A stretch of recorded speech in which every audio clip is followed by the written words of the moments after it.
The Inside Stepinac Basketball Podcast is back, and once again, it is brought to you by All Pro Cleaning and Restoration, a Balfour company, commercial, residential property restoration and construction company. Services include fire and water damage restoration, mold remediation, HVAC, duct cleaning, and complete construction services.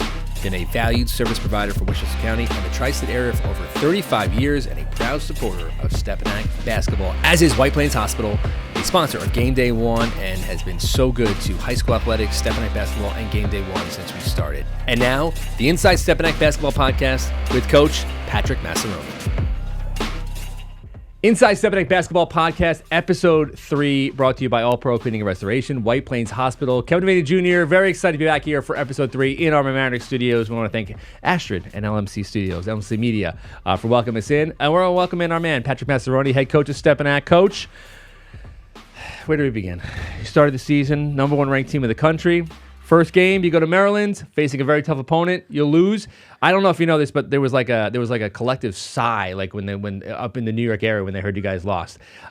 What are your takeaways now? You had a few days to kind of reflect on the loss of St. Francis, Maryland. Yeah, not a collective sighs. A lot of social media hate, DMs, posts, and that comes with the territory. Yeah. You know, when you're ranked that high, the success you have. I think you look across New York State. I mean, us, Lehigh. You go to Christ the King, right? Mm-hmm. A couple years ago, Cardinal Hayes. Jefferson won the whole thing. When you win, people love when you lose. And I think if you look at the game, I thought our first game, their fifth game for St. Francis, on the road, true road game versus a Maryland Power. We went down there. I thought we played okay in the first half, tied at halftime. Second half, they took it to us. And to be honest with you, Kev, I said this either on episode 1 or episode 2, and our guy Dave Resnick tweeted it. Yeah. None of us thought we were going to be perfect. Myself included, and we took the loss.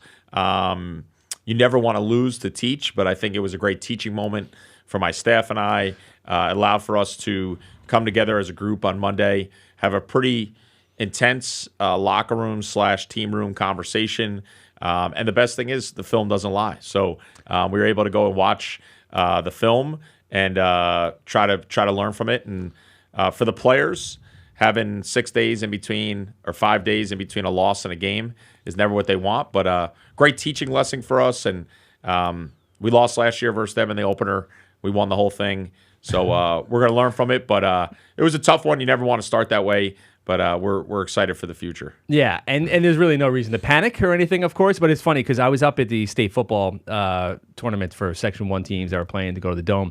And there's people around, like reporters around the state, interested, obviously in Stepinac basketball, sort of in awe in a lot of ways. Yep.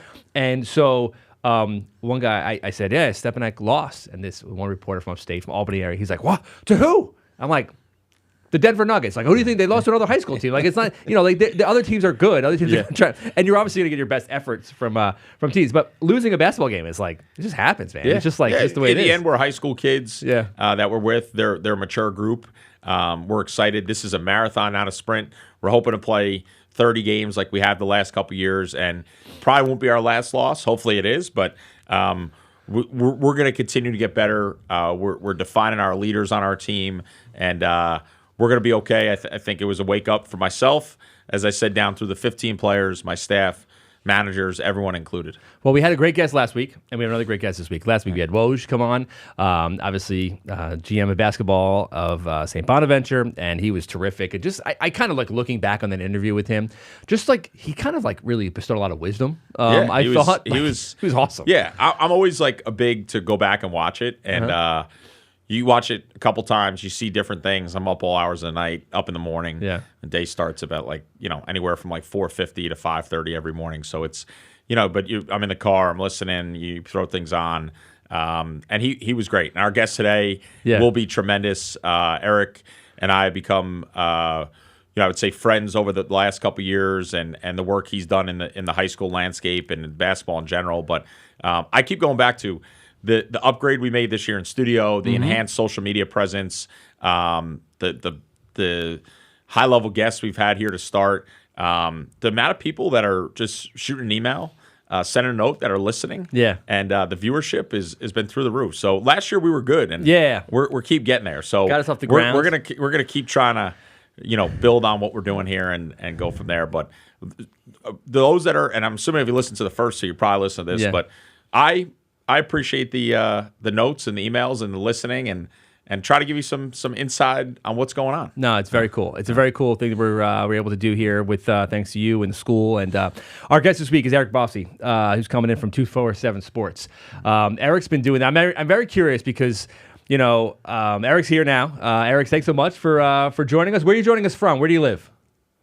Kansas City area. Kansas City. All right, good. So we appreciate you waking up early and coming on our show. And I'm anxious to learn more about you and how you got started. I mean, that's before we even get into where Stepinac's going to be ranked in the country after this week. But just tell me about yourself and how you got into this business.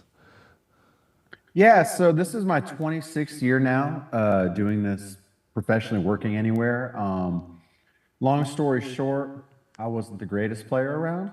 But when I'd go to some of the camps, the old Cage Scope High Potential Camp in Louisville, Kentucky at Bellarmine College, playing tournaments and stuff like that, when you're done, usually you go back to the hotel room or the dorm or the camp or whatever.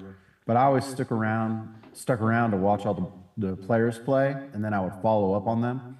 When I went back home, I'd go to the library. The kids these days don't know about this, but go to the library and pull up the microfilm and the microfiche of newspapers from around the country to follow these guys. Then, I would go to AAU tournaments while I was in college. I graduated college in '97, got a regular job, and took all my vacation time to travel around to AAU tournaments around the country. And finally, in 2000, an outfit called PrepStars.com, which also had the PrepStars Recruiter's Handbook. Venerable Brick Edinger ran that, had me cover an event, and then next thing you know, I'm working for Rivals full-time in 2009, and then I moved to 247 Sports in 2020. Along the way, I became a McDonald's All-American voter about 15 years ago. I'm on the selection committee for the NBA Top 100 camp. I am Naismith National Player of the Year voter. Things just kind of stacked up one after the other, but all came from just a love of wanting to know who the best players in the country were and doing everything I could to find information on them.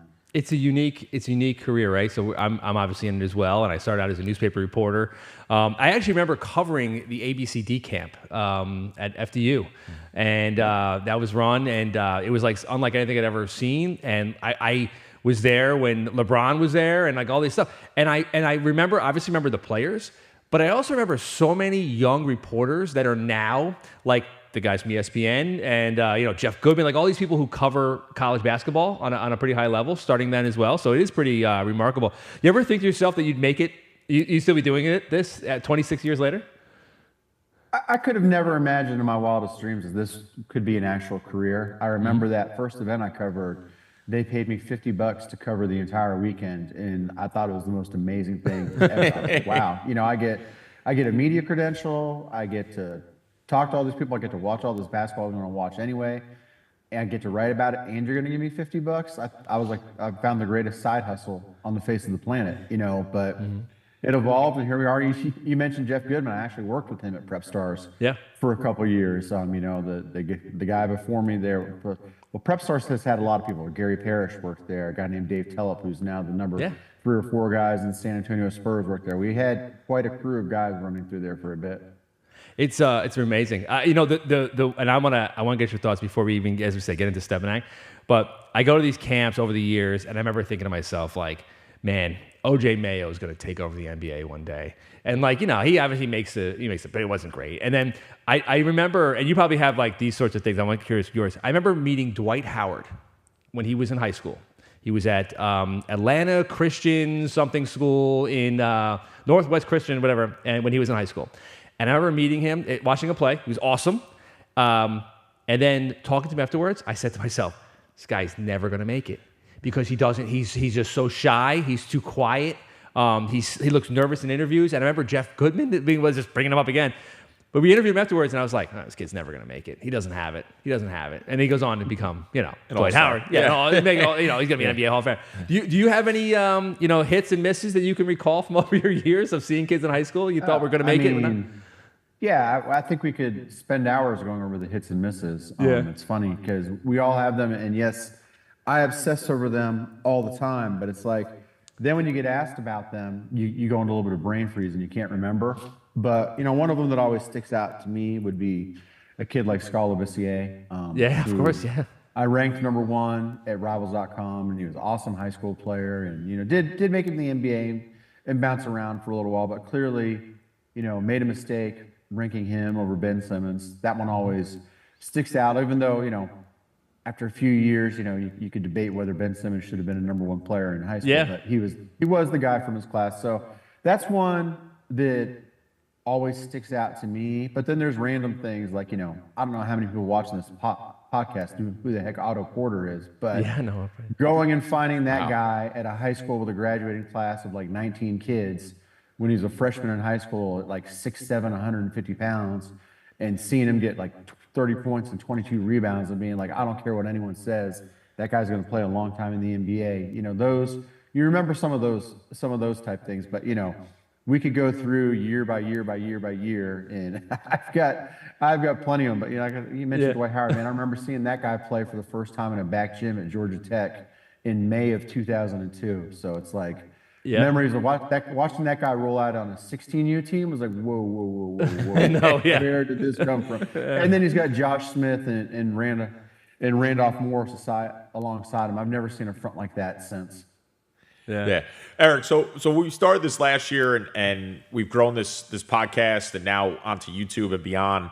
Our viewership has skyrocketed. So we got to make sure we're successful in every guest, and that's why I'd reach out to you. But hit on a little bit because this is, Inside Stepinac Basketball Podcast, but it gives you more on the, the high school realm of things. I think for you, and I'm not going to name guys because I'm going to leave somebody out per outlet and then they're going to get mad at me, right? But like, for you and your team and for everybody that does, let's hit on high school rankings, right? So you rank anywhere from top 25 to top 50, top 75, top 150. There's so much that goes into it, right? It's not just like, let me put a name onto it. When you evaluate, you have to go into your whole team, but you personally, over the years, over the last 20 years, like what are some things that stand out besides, okay, he's 6'10", we could talk Dwight Howard or Ben Simmons, right? Can you just give people like, what is the key to get into it? And I think you and I talk about this often, right? There is hard conversations that you have to have with high school coaches, grassroots coaches, now agents, college coaches that get commitments. So just kind of hit on the ranking piece, I think would intrigue our guests. Sure. And there's a lot that goes into it. I think one thing, it's important to kind of understand what we do and stuff. I think a lot of people have this image that we just sit in a gym all day and tweet and then do rankings. There's a lot more that goes into that. And as you might imagine, over these last 25 years or so, my individual process has changed. But I think it's important to understand that rankings are a snapshot in time and a reflection of where an evaluator or an entity like a 24/7 Sports sees the landscape at that moment in time. And rankings are something that is constantly evolving.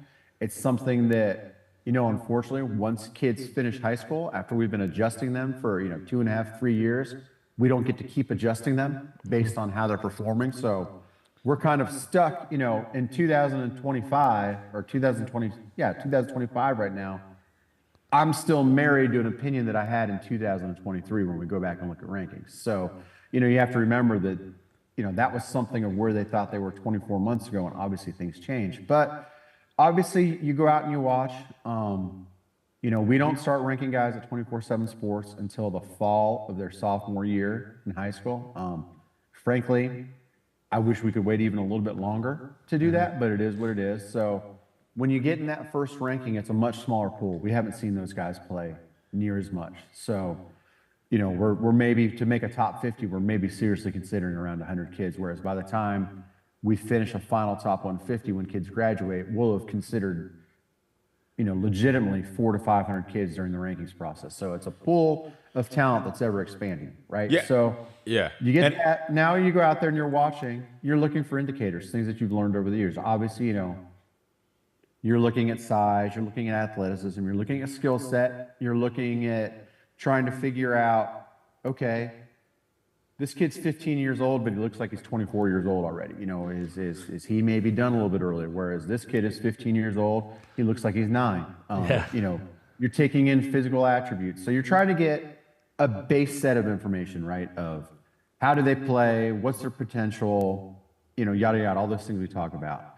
Now, over the course of the next 2.5, 3 years, once you start to identify those initial kids you're going out, you're trying to find more kids. You're trying to see them in high school settings. You're trying to see them in camp settings. You're trying to see them in grassroots settings.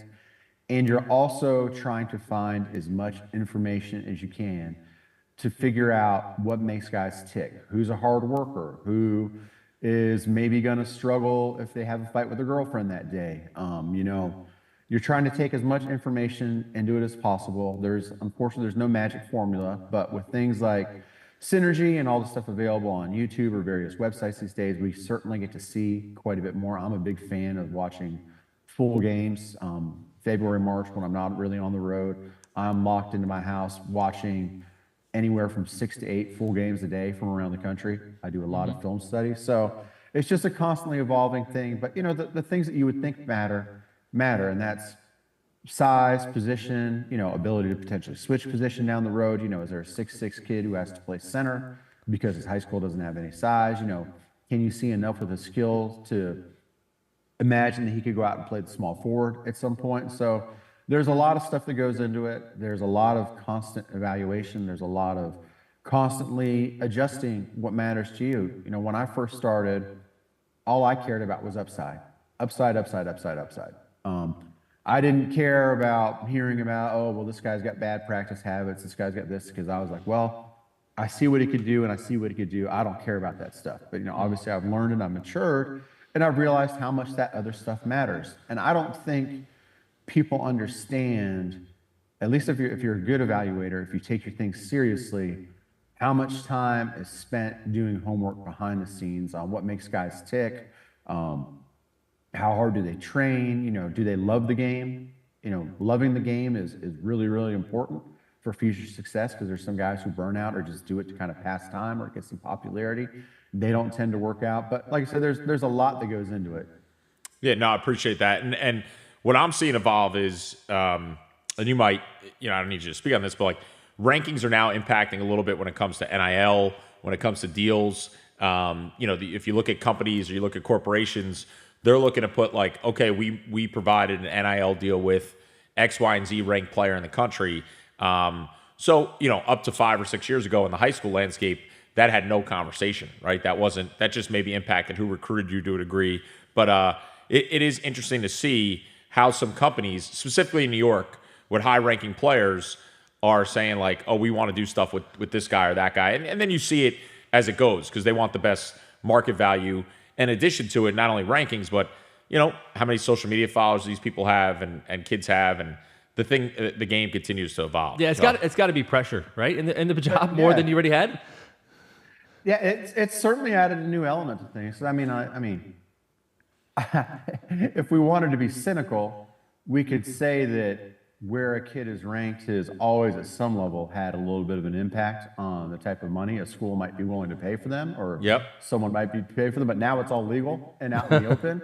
And certainly, now you're just getting taxed. Yeah. So certainly, I think that you know, when it comes to like NIL money from schools, there absolutely is someone in their collective or whoever's handing out their rev share who is looking at where you ranked and trying to figure out what kids ranked similarly to you are getting paid revenues wise, because, you know, a top 25 kid is not going to make the same money as a top 100 kid. Obviously, top 25 kids is going to be worth more, and so there's a little bit of that. But like you say, there's these brand deals that guys are creating, and not only do the rankings play into that, but the social media following they have and how many people they can reach plays into that. So there's some guys that, you know, like take for instance an Eli Ellis, who's a freshman at South Carolina this year. He was a guy that we had like a top 60 range, but he's worth a lot more to his followers, brands, because he has a massive online following on TikTok and Instagram and stuff. And so, you know, there's a lot of business savvy parents, managers, agents out there. They see this stuff early, and so it's totally changed. It used to be just about trying to be as good a basketball player as you can and let the rest take care of itself. But now these kids are, very strategically trying to build brands beginning in middle school, heck, even before that in some cases, which is wild. And now on my part, not only do I get the conversations of, oh, well, you got my guy ranked too low, but there will be agents or parents that will be like, hey, you're costing us money. And it's like, hold up.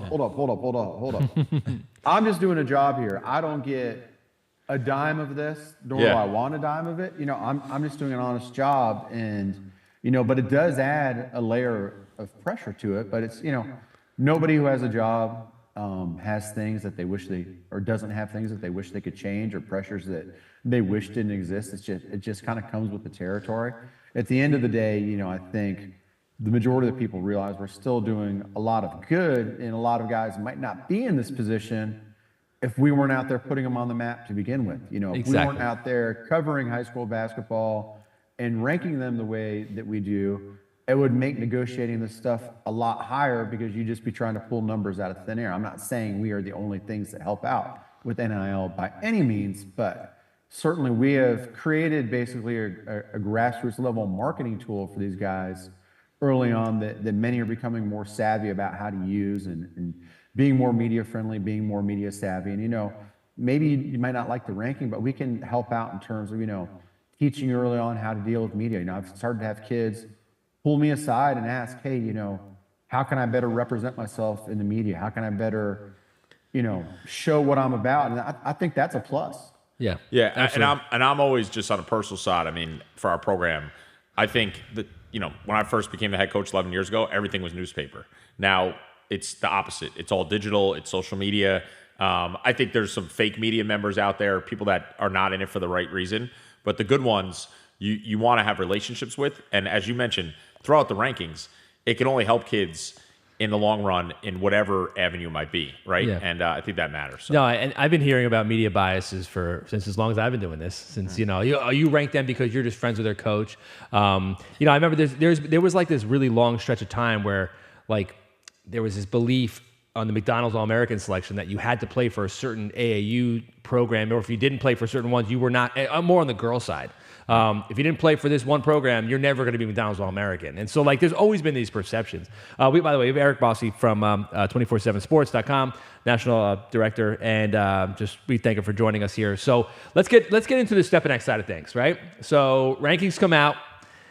They're ranked number one in the country. Max Preps ranked highly ranked. They're 0-1. Did you gasp? What did you?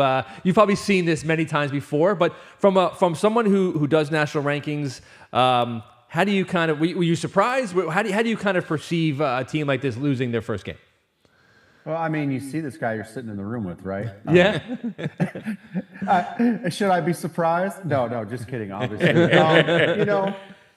if I'm being honest.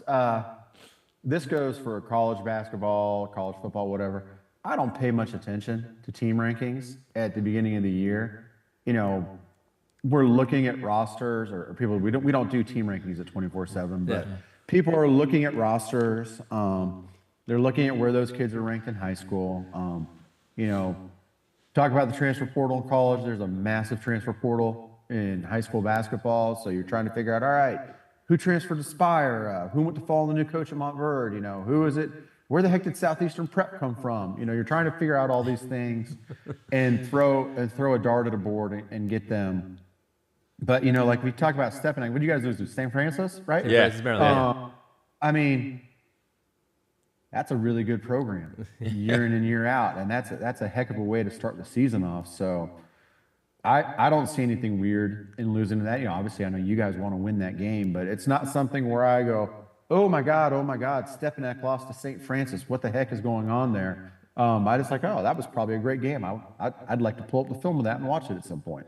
Yeah, and I think you hit on it, like the national and the people that know, because right before, if you heard us when we were in the holding tank there, we were talking about the hate that came in New York for us losing, and like legit DMs and social media. And Kev was covering high school football, and media members that maybe are a little north of here in New York State were like, in shock. And I keep trying to say on this podcast, like, we weren't going undefeated.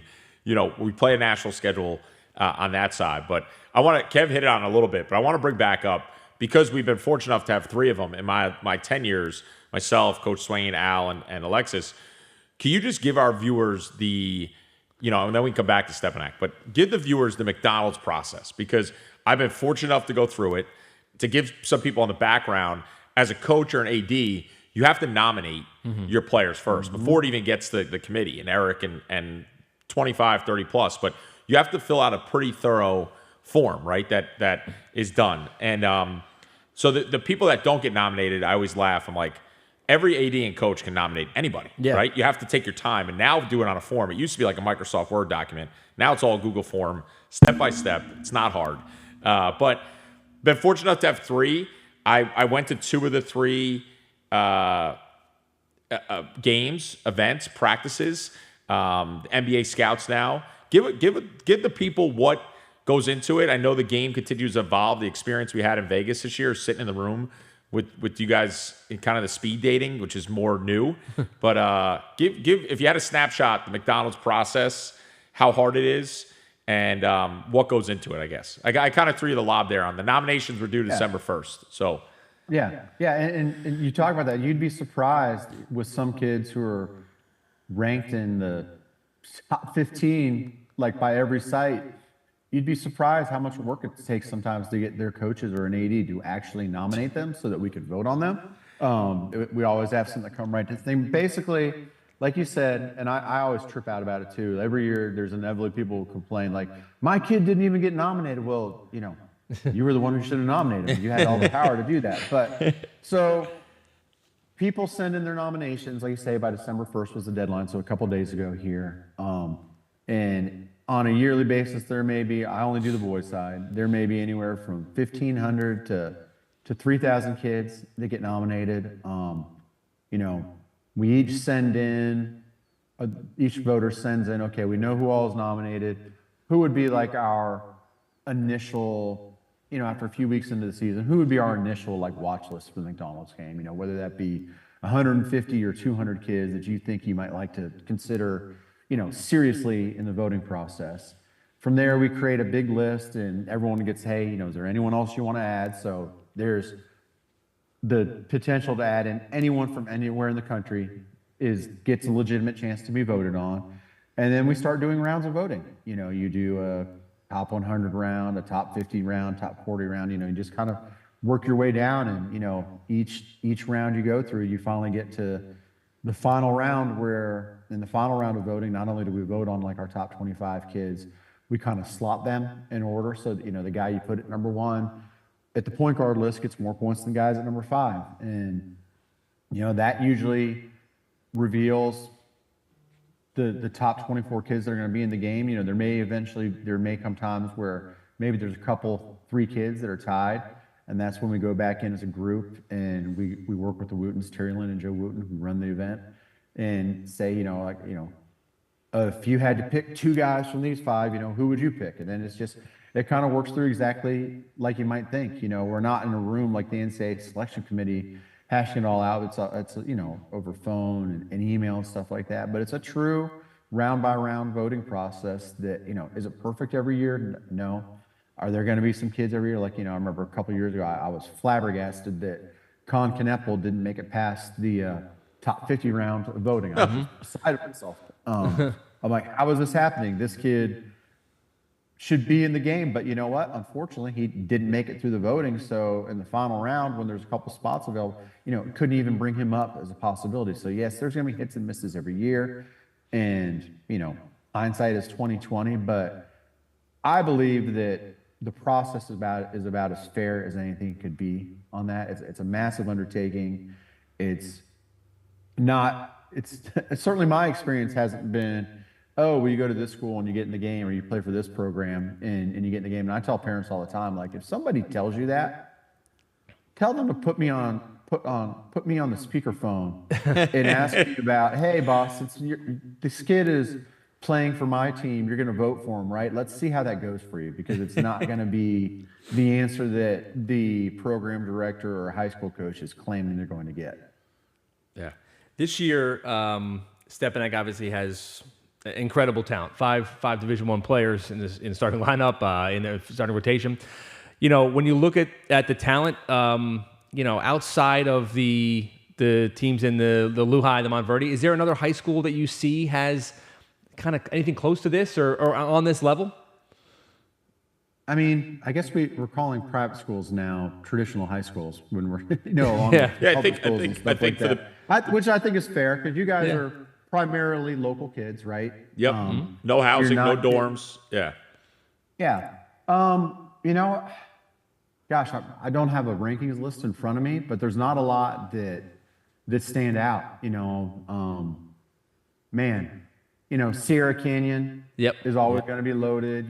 Paul VI in DC is always going to be loaded. Even though they lost Jackson Richardson, Columbus down in Miami is pretty loaded. So there's teams, but Stepinac is certainly right up there in terms of not only just that many guys, but high-level guys that you guys have there. So they're certainly one of the few who are doing it in a really big way as you continue to compete against the kind of competition that's out there now with so many kids feeling like, I have to go to like a national prep power in order to get noticed when that's not the case. Like if you can play, and we're going to find you wherever, whether that be scouts, NBA people, college people, whatever. I always say it's a matter of playing where you're going to play, where you believe in the development plan a coach has for you, and the rest will kind of take care of itself.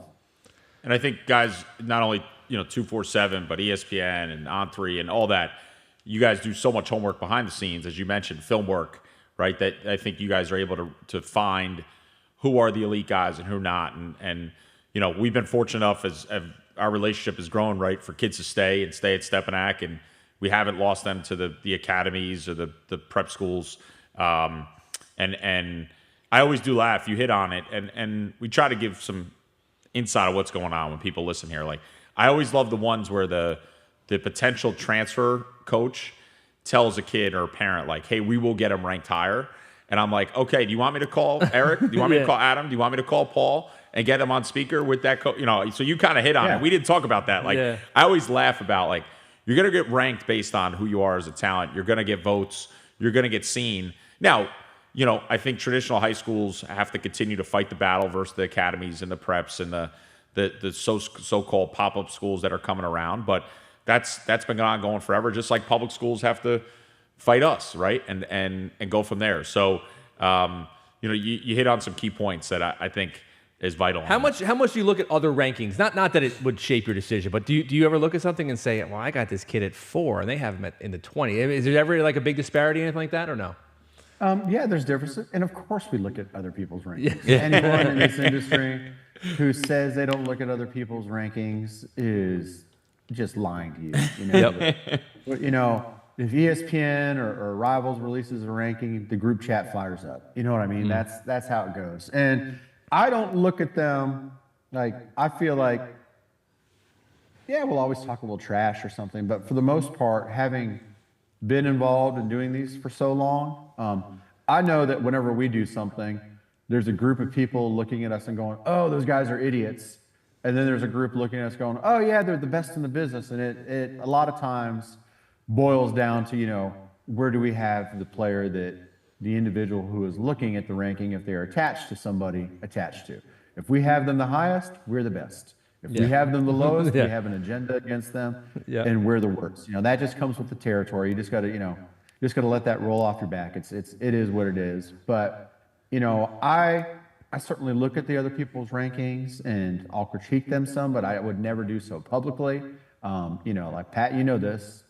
I'd say I'm pretty good. I don't talk trash on what the other people do. We'll maybe joke or something, but I'm sure that other people have jokes about us too. But I do have a respect level knowing how hard it is to do and what goes into it, and that, we do have different opinions, that I try not to worry too much about what someone else may do rankings wise, because we have enough to worry about with our own, and, making sure that our rankings are based on what we think. It's never a case of like, oh, we've got this guy number 5 and they've only got him number 29. What are we doing wrong? It's just more conviction. Like, hey, we got this one. Like no one else sees it. So But yes, of course, we look at other rankings. Yeah, I mean, it's pretty amazing right now. So like right now we have Tyron Stokes from Rainier Beach, Washington, Jordan Smith number 2, Jason Crow number 3. Like, so sometimes you make these rankings, kids are in high school, and you're like, well, man, they just might be an NBA Hall of Famer one day. And I look back, so like I look back at, and this is not like anything more than just like interest. I look back at the 2016 rankings, right? So 2016 rankings, you had Josh Jackson. I think he was just finished his NBA career. He went to Kansas. Number 2 is Lonzo Ball. So like, yeah, all right, we're good. Like we're doing well. Harry Giles. I don't know who Harry Giles. I don't think I know who Harry Giles was. He was number 3. But then I go down, and it's Jason Tatum, who's number 8. Like, all right, so you could say, oh, Jason Tatum should have been number 1. Yeah, in hindsight, maybe. Jason Tatum also got really good in college, and then became an immense talent in NBA. But it is pretty awesome. A couple things here. Yeah, I was not at 24/7 Sports. I, at Rivals, actually had Jason Tatum number 3, which was still far too low. Yeah. But it's funny, you bring up like a kid like Josh Jackson. Yeah. I think we all ranked him number 1 in that class. And if you were around then, that dude was a dude. Like, yep. Whether some of these guys who are still around will admit it or not, a lot of those kids in that class were straight up scared of him. They did not like playing against that guy because his mind was a little different out there. Like, that guy was competitive and nasty and mean and, made no bones about it. Unfortunately, he had a great college year at Kansas. He had, I think his rookie year after the All-Star break, that guy was averaging like 21, 5, and 5. So he showed he could do it in the NBA, but unfortunately, he had some off-the-court issues that kind of derailed him. And, now he's sitting here watching, like you say, Jason Tatum become a Hall of Famer. Yeah. And when, Josh Jackson literally had that type of talent. But yeah, it's an example, that guys keep getting better. I think in hindsight now, me doing what I do, some of the things that matter to me now that didn't matter as much then might have flipped things around a little bit. Also, I remember always like back then, and that's probably one of the last classes where we really got to know these kids well back in the day. Now, because there's so many media doing things, there's so many different avenues for kids to get exposure, we don't get to know the kids on an individual basis. That's a huge factor. Yes, I agree. As well as we used to, where it's like, that class, a lot of those guys, I still don't mean like De'Aaron Fox, who is, was a constant battle between him and Lonzo Ball as the number 1 point guard in the country. Like, I still run into his old high school coach, and he'll still pull up the picture of me interviewing De'Aaron at Boo Williams when De'Aaron was a freshman in high school. Yeah. And that just doesn't happen quite as much anymore. And it's like, oh yeah, I remember that, and I'll see De'Aaron, and he'll give me crap about, I still can't believe you ranked Lonzo Ball higher than me, And today's kids will still remember who was ranked higher than them. We just don't have quite the same relationships with it, which is, I don't know how I ended up going to this. Is one of the things that I missed a little bit. Yeah, we totally. don't get to know the kids individually quite as well as we used to, and they don't get to know us quite as well as they used to, which I think is also important, because I think whether it's the player or a coach or whatever, when they get to know us as people and understand that we're just guys out there trying to do our job as best we can, maybe you're happy with the ranking, maybe you're not, but knowing who someone is and having an insight into their character and what makes them tick makes you feel a lot more comfortable knowing that, like, hey, well, maybe I disagree with this, but I know where he's coming from, and I know the work that has been put in on that. Yeah. That same year, 2016, by the way, was Rawley Hawkins, was from New York. Yeah, from New York. And the next guy, number 31 on the 24/7 Sports year that year, was Ty Jerome. And I remember thinking to myself, like, Ty Jerome, like, I can't believe that the national rankings have a kid from Westchester, Iona Prep, this high up, going to Virginia. And it's obviously worked out very well. NBA veteran. Yeah. And so, and I love Ty Jerome. I thought Ty Jerome was great, but I was so shocked that the national ranking people would put him that high up. And they obviously saw something that was pretty amazing. So, Eric, thanks so much, man. We appreciate your time. This was great. Where are you headed? What is your travel schedule like coming up? What's December look like for you?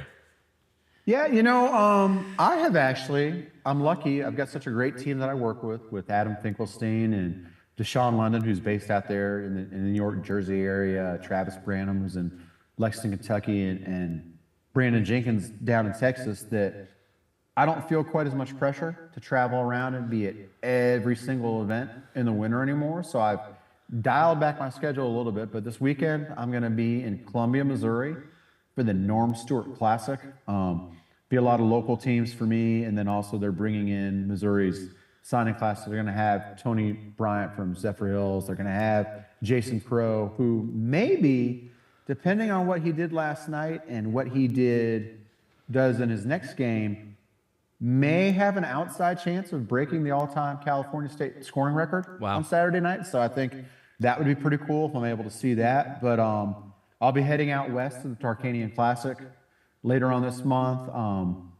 I used to be every year the morning after Christmas. I was out on the road.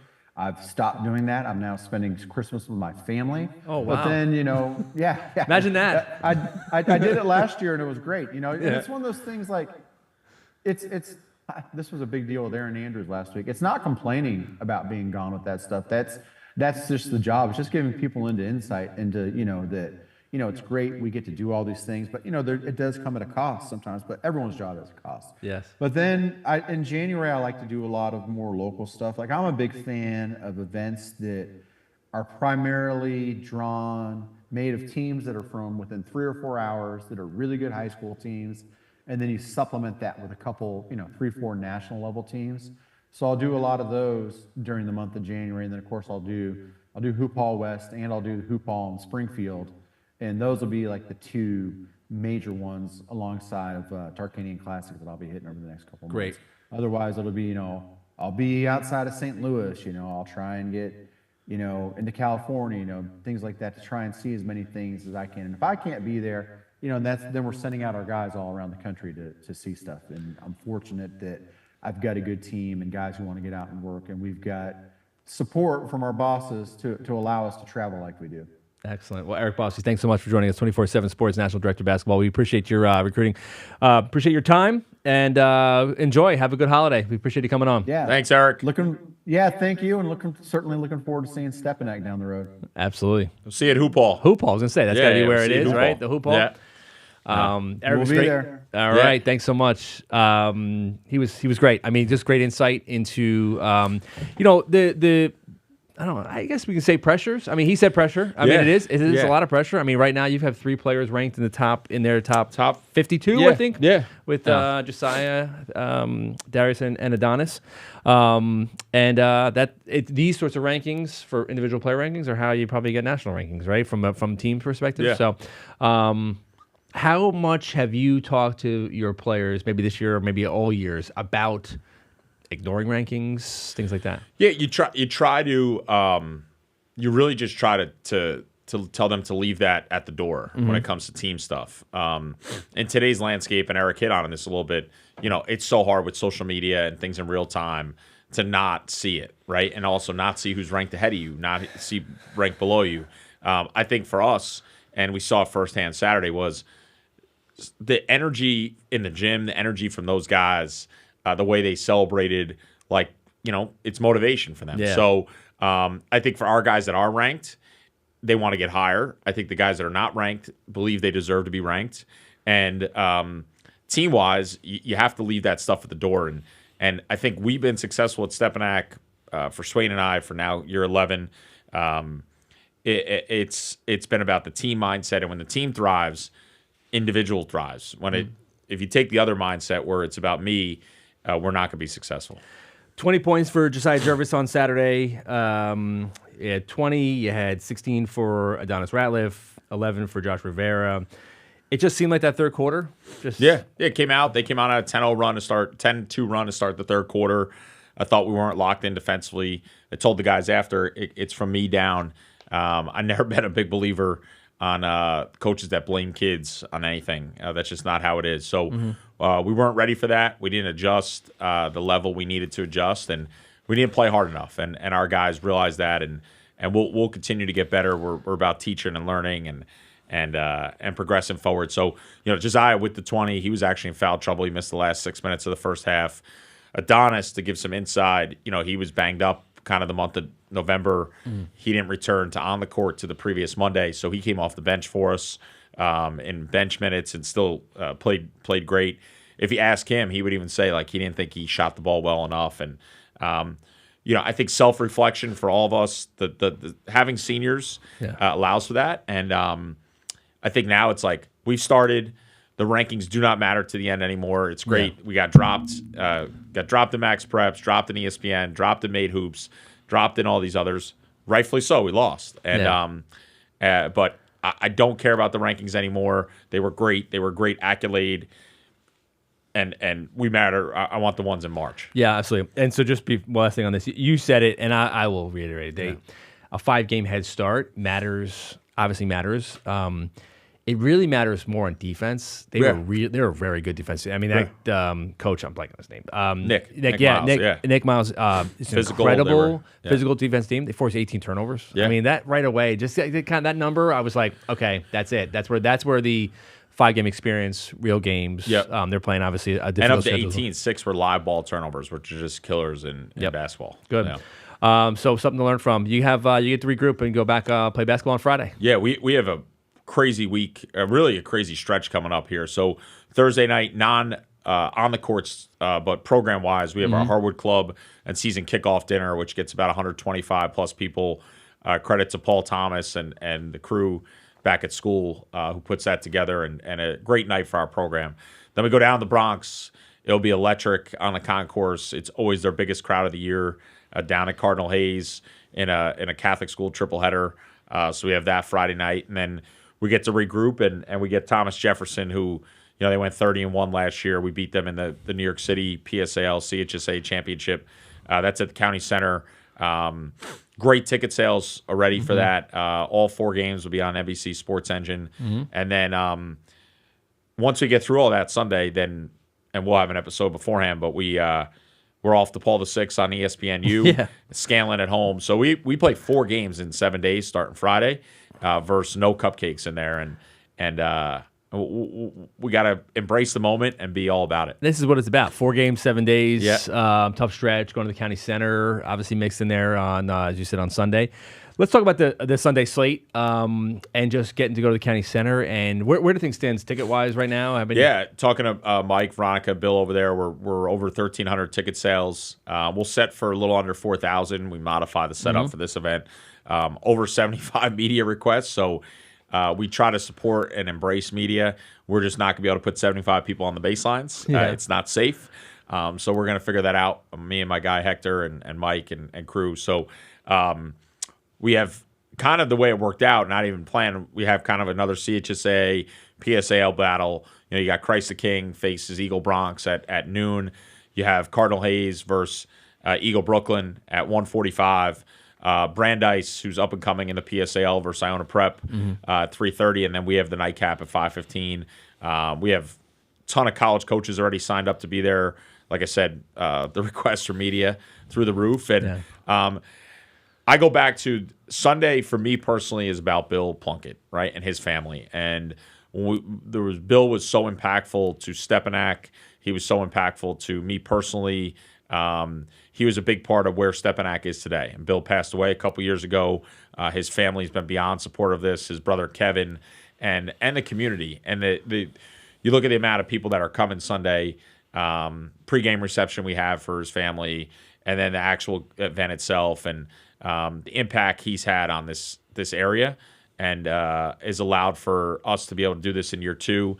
And I can't thank the Plunketts enough for making this possible, and the amount of sponsors we have, and the support we get from the county side. I mean, you look at Kathy O'Connor down to her whole team at the county center, and they are first class to deal with. I know you deal with them on an often basis. Yeah.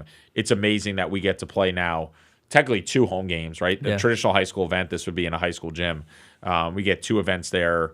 The second one we'll talk about down the line in early January. But to get that many fans and to have those crowds, and tickets will be on sale all the way through. It goes on sale that morning at 11 o'clock. I believe courtside is almost sold out. The suites are sold out. and now it's GA, and you can't get a bad seat. No, and you remember like the homecoming you're going to get. I mean, like this has been a build up, and no matter what happens this past Saturday, that people want to see Stepinac basketball live. Yeah, and we only get 2 games in New York or in Westchester, basically Sunday, and then Friday the 12th at home, and then we don't play in New York again at home until January. So we'll play around New York State, but not in Westchester County. When you're not coaching high school basketball, you're watching a lot of college basketball. Me and you were kind of like texting last night. I remember we were watching, obviously, Boogie and Florida taking on Duke and playing in Cameron, and obviously how amazing that is. And I was watching the game in the first like 5 minutes. I'm like, he can't get a bounce. He can't get a break in this game. Like, I don't know what. Like, he feel like he just got in some foul trouble early. Yeah, tough calls. Then he carried them in the second half. Yeah, he willed them back into the game. I thought their big guys did a good job of getting them back into it in the early part of the second half, and then last 15 minutes or so, he was tremendous. He was Boogie. That's what I felt like he watched his whole life. He looked like high school Boogie. I think he's getting into a new feel of things. Coming back from the injury last year, he had a little hiccup over the summer, a minor procedure, and then just a new team, new style. They got pressure, right? He walked into the national champs, so everybody's getting their best shot. And then you go to Cameron. I mean, not many people win there. Yeah. I've been fortunate enough to be there. It's a unbelievable experience. But look, it was good to see him back playing at the level we all know, and they're only 7 games in. And we're actually looking forward to him being at the Garden next Tuesday night. Be an actual bloodbath, them and UConn. So we're looking forward to seeing him. All right. Wrap up. What else we got? No, I think, continue to we thank Eric for being with us today and our sponsors for making this possible. Thank you to all our listeners. And we'll look to continue to provide weekly basis. I know it gets a little crazy here with our travel and the holiday season, but, we continue to progress forward. For anybody on the youth side, we rolled out what we call our Get Ready for High School basketball clinics. We have 3 of them. So we do them New Year's Eve, MLK Day, and President's Day. Why? Because there's no school. Yep. So they're in the morning. They're 2 hours.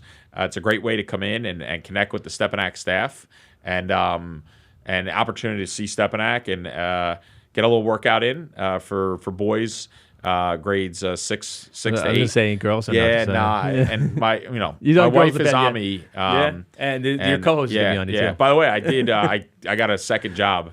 I'm now my daughter's assistant kindergarten basketball coach. So who's that coach? We roll somebody in town. So I don't know. So we roll the balls out coming up this weekend. So the girl dad and I get some crap from a lot of moms that we don't. Have girls' camps and clinics, so we got to look into it. We are an all-boys school, and there's some logistics that go into it. Yeah, But get ready for high school basketball. Okay. Maybe we'll look down the road. But we're not. I'm pro. I'm a WNBA fan. I watch women's sports. I got 3 sisters. I didn't mean to put you on the spot. No. I'm a pro. Girl dad and whatnot. But we got the clinic coming up. We got an unbelievable stretch here. The support's been through the roof. I personally, the hate motivates me personally. I think it motivates our guys. In the end, it's high school basketball, and for majority grown men to be happy that we've lost game 1. I'm happy that you're happy of our failures. And we're going to continue to get better. And I got a great group of guys in that locker room and a great staff. And if you think that we're panicking over 1 loss, you don't know our program that well. But thanks for listening to Inside Stepinac Basketball. My wife was like, "Is the show canceled this week?" I said, "No, we're gonna press on." So I will say we knew you were gonna lose a game, and I promise you're going to win a game.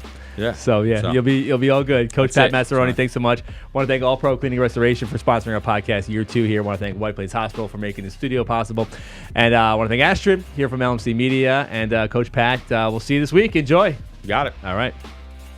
The Inside Stepinac Basketball Podcast is back, and once again, it is brought to you by All Pro Cleaning and Restoration, a Balfour company, commercial, residential property restoration and construction company. Services include fire and water damage restoration, mold remediation, HVAC duct cleaning, and complete construction services. Been a valued service provider for Westchester County and the Tri-State area for over 35 years and a proud supporter of Stepinac basketball